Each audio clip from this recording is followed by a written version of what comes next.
तो जमीन घोटाले के आरोपी हेमंत सोरेन इस वक्त जेल में बंद है। ईडी ने गिरफ्तार किया है, उनकी जमानत पर सुनवाई चल रही है। ईडी ने अपना पक्ष, अपनी दलील आज पेश की है और कोर्ट ने हेमंत सोरेन के वकील से लिखित मांगा है, लिखित जो पक्ष है उनका उसको मांगा है। समझते हैं अजय लाल हमारे सहयोगी हमारे साथ जुड़ रहे हैं। अजय, पूर्व मुख्यमंत्री हेमंत सोरेन को आज भी राहत नहीं हाईकोर्ट से, कल भी सुनवाई जारी रहेगी।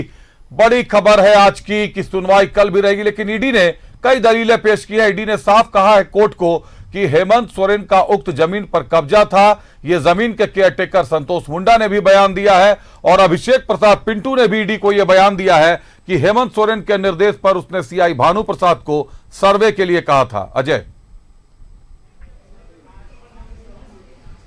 देखिए अभिषेक, सारी बातें सामने आ चुकी है। संतोष मुंडा जो कि जमीन का केयर टेकर है, वह यह कहता है कि जमीन के मालिक हेमंत सोरेन है। अभिषेक पिंटू का भी बयान अदालत में ईडी के सामने आ चुका है।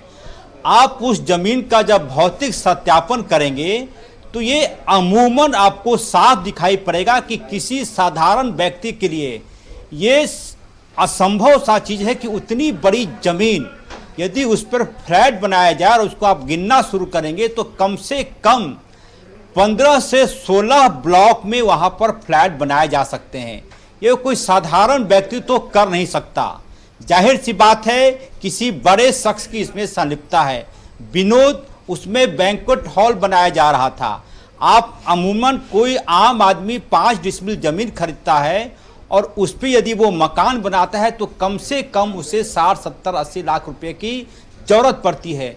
उतने बड़े जमीन में बैंक्वेट हॉल बनवाना किसी साधारण व्यक्ति और खासकर संतोष मुंडा के बूते की बात तो है नहीं। संतोष मुंडा विनोद आर्किटेक्ट से बातचीत भी कर पाएगा, उसकी इतनी मुझे क्षमता नहीं है। सारी बातें, इन्हीं बातों का दलील ईडी ने आज अदालत में दिया है। बहस जारी है। कहा जा रहा है कि बिजली का बिल हेमंत सोरेन के नाम से नहीं है, कई अन्य चीजें नहीं है। ये तमाम चीजें अदालत में आज पक्ष रखा है हेमंत सोरेन के अधिवक्ता वरिष्ठ कपिल सिब्बल ने, और कल भी सुनवाई जारी रहेगी। लेकिन यह तय मानकर चलिए कि अब तक अदालत कपिल सिब्बल के दलीलों से संतुष्ट नहीं हो पाया है। कहा है कि आप लिख कर दें कि बहस में क्या कुछ बातें आप कहना चाह रहे हैं। ये सही जाहिर सी बात है। आप बरियातू इलाके में जाएंगे, उस जमीन की इतनी ज्यादा चर्चा हो रही है कि आप पूछिए नहीं। आप उस जमीन का जब भौतिक सत्यापन करेंगे तो एक गेट जो है, लोहे का जो गेट है, उसकी कीमत मुझे लगता है कम से कम 3 से 4 लाख रुपए होगी। जो गेट उस 8.86 एकड़ जमीन को जो अंदर जाने के पहले जो लोहे का गेट लगा हुआ है, और उसके बाद इस प्रकार से जमीन की घेराबंदी की गई कि इंच इंच जमीन छूट ना जाए, उस प्रकार से उसकी घेराबंदी की गई है। जब पूरी दुनिया कोरोना काल में जीवन बचाने में लगा हुआ था, उसी वक्त उस जमीन की घेराबंदी हो रही थी।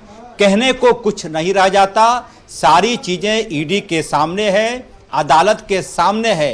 ये दूसरी बात है कि हेमंत सोरेन का नैतिक अधिकार है कि वो अदालत के समक्ष जाकर अपनी जमानत के लिए गुहार लगाएं, याचिका लगाएं, लेकिन अब तक अदालत संतुष्ट नहीं हो पाया है। कल फिर बहस होगी। कल क्या कुछ दलीलें पेश करते हैं कपिल सिब्बल, ये देखने वाली बात है। न्यूज़ 11 की इस पर नजर रहेगी। लेकिन यह तय है कि किसी साधारण व्यक्ति के बूते की बात है नहीं कि उतनी बड़ी जमीन का कोई घेराबंदी कराए, आर्किटेक्ट को बुलाया जाए, कहा जाए कि इस पर बैंक्वेट हॉल बन रहा है, फ्लैट बनेगा, अंडरग्राउंड की इसके जो है वो पार्किंग की व्यवस्था होगी, 400 कारें एक साथ ग्राउंड फ्लोर के ऊपर ठहर सके, खड़ी की जा सके, इसकी व्यवस्था करनी है। आप खुद कल्पना कीजिए कि क्या कोई आम व्यक्ति, साधारण व्यक्ति इतनी बड़ी बात सोच सकता है क्या? ठीक है, अदालत में वकील के माध्यम से ये कहा जा रहा है कि इस जमीन से हेमंत सोरेन का कोई मतलब नहीं है, लेकिन अब तक जो ईडी के पास सबूत है वो सबूत हेमंत सोरेन के खिलाफ है। अभिषेक, अजय, बिल्कुल अब तक जो सबूत है वो हेमंत सोरेन के खिलाफ है। और जहां तक बात करें ईडी की, आज कपिल सिब्बल ने भी जहां तक पक्ष रखा था कि जमीन से जुड़ा मामला पीएमएलए की धाराओं के तहत नहीं आता, पीएमएलए एक्ट के तहत नहीं आता, मनी लॉन्ड्रिंग के तहत नहीं आता, लेकिन जो जिस जमीन की बात हम कर रहे हैं, जिस जमीन पर कब्जे का आरोप है हेमंत सोरेन पर, उस जमीन पर जो नक्शा बना हुआ है बैंक्वेट का, कई 100 करोड़ में उसका नक्शा बनाया गया है अजय। और ईडी ने बाकायदा चैट के प्रमाण दिए हैं, चैट का प्रिंट आउट दिया है हेमंत सोरेन और विनोद सिंह के बीच के चैट का, जिसमें उस जमीन से संबंधित कई तरह के डिटेल्स हैं। जमीन तक जाने का रास्ता भी दिखाया गया था उस जमीन पर, उस चैट में अजय।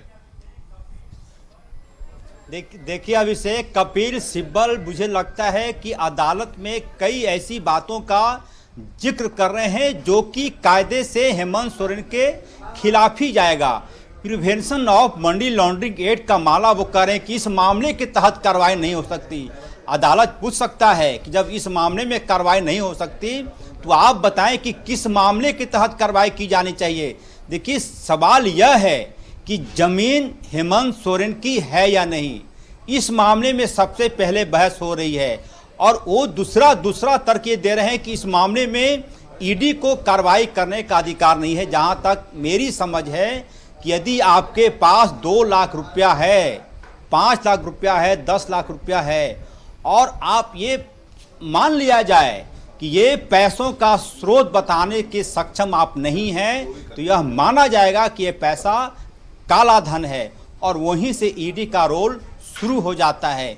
ये कह देना कोर्ट में, अदालत में कि पीएमएलए के तहत कार्रवाई नहीं होनी चाहिए, अदालत पूछ सकती है। हालांकि अदालती कार्रवाई है, बहुत ज़्यादा इसमें चर्चा की जरूरत नहीं है। बावजूद इसके जो अब तक चीज़ें सामने आई है, जैसा कि मैंने पहले कहा कि माननीय अदालत अब तक सेटिस्फैक्शन के मोड में नहीं है कपिल सिब्बल के दलीलों से।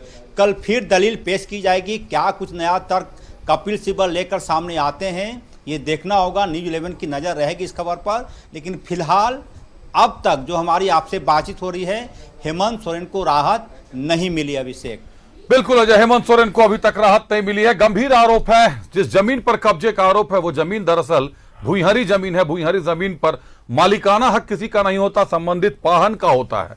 तो मालिकाना हक आखिर हेमंत सोरेन का या और किसी का कैसे होगा? हाँ, यह जरूर हो सकता है कि जमीन पर कब्जा कर जमीन पर निवेश किया जा सके, जिसके पुख्ता प्रमाण ईडी दे रही है। और गवाह के तौर पर अभिषेक प्रसाद पिंटू का बयान भी उसमें शामिल है, जो कि हेमंत सोरेन के काफी करीबी मित्र भी रहे हैं और हेमंत सोरेन के मुख्यमंत्री रहते हुए उनके मीडिया एडवाइजर भी थे।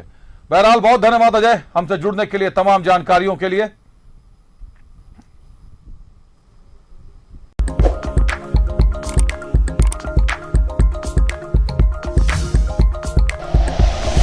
Like and share videos, subscribe करें हमारा चैनल और प्रेस करें बेल आइकॉन। न्यूज़ 11 भारत, सच है तो दिखेगा।